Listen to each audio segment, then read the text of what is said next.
A Christian is a faithful servant of God that will never suffer depression. By faith, we can overcome all depression, all anxieties in life. Let us read in the book of Philippians chapter 4, verses 6 and 7. Have no anxiety about anything, but in everything, by prayer and supplication, with thanksgiving, let your requests be made known to God. And the peace of God, which passes all understanding, will keep your hearts and your minds in Christ Jesus. I remember a story told by the Lord Jesus Christ in the first century church. A poor man, a beggar, named Lazarus. All manner of hardship he encountered in his, may I say, short life. Anxiety may be all around him. Do not have anything, nothing to eat, no money, no house of his own.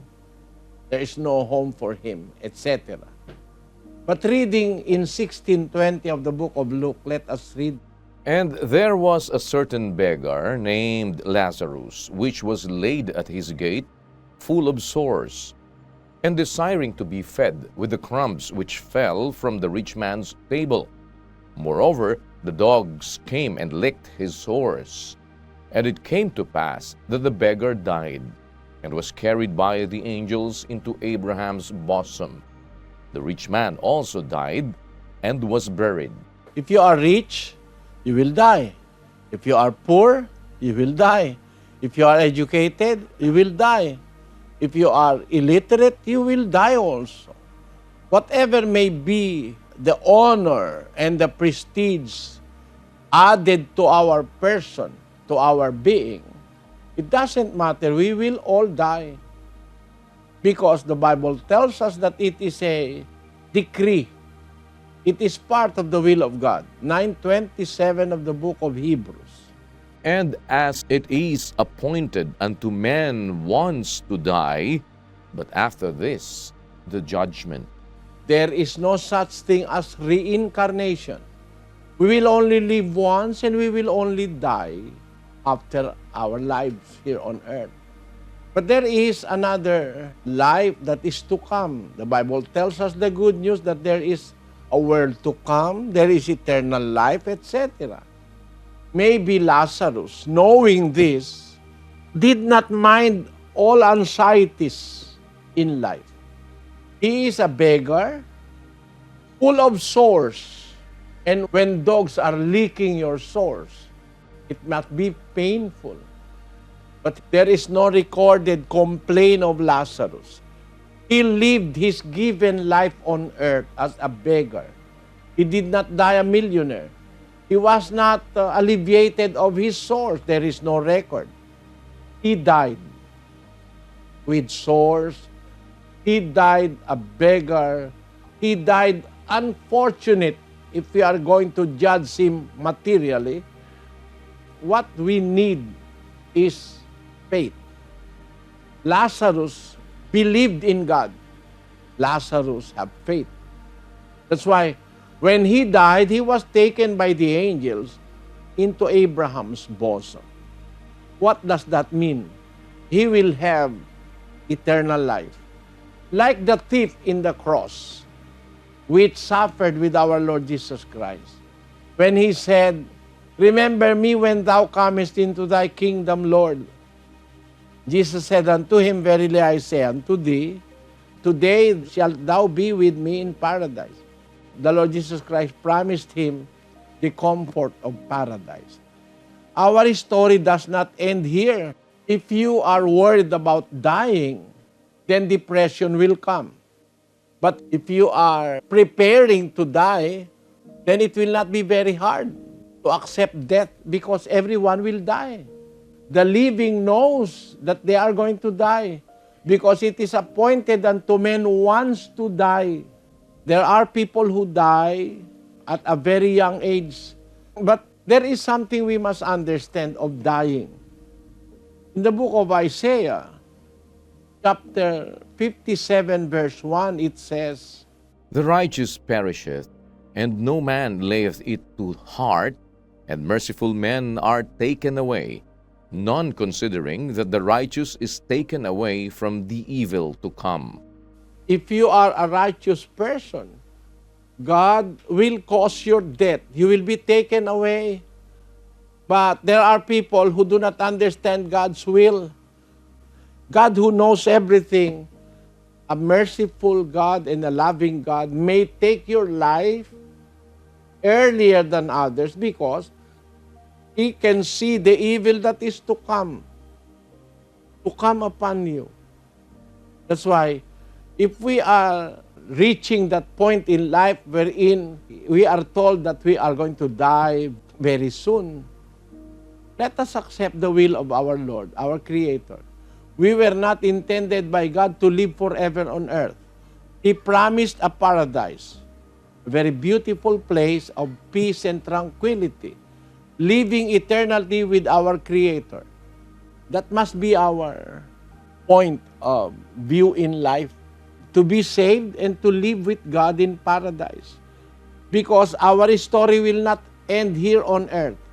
If you only think about things on earth, then you will be disgusted. You will be suffering from anxiety. But God have told us in the book of Philippians, have no anxiety about anything, but in everything by prayer and supplication with thanksgiving, let your requests be made known to God, and the peace of God which passes all understanding. The peace of God which passes the understanding of physicians, surgeons, doctors, intellects, that may contribute to your depression, because the doctor will say, you only will live for another 3 months or 6 months. But if you trust in God, the peace of God which passes all understanding will keep your hearts and minds in Christ Jesus. You will be free from anxiety or to suicidal tendencies. Dying prepared to face your Creator is something like graduating from a university with honors. You know you are going to leave the university, but you are glad that you are receiving the certificate of graduation because you have finished your course. Dying just like finishing your course if you are a believer of God and Christ. So that is something we must not fear, something we have to cherish. To die in Christ is to live forever, according to the Bible. I know that this is not very easy for everybody to accept, but it is in the Bible. You have to accept it. We will all die. 9 of the book of Ecclesiastes. For the living know that they shall die, but the dead know not anything, neither have they any more a reward, for the memory of them is forgotten. All living persons on earth have that premonition that he is going to die. I have one also.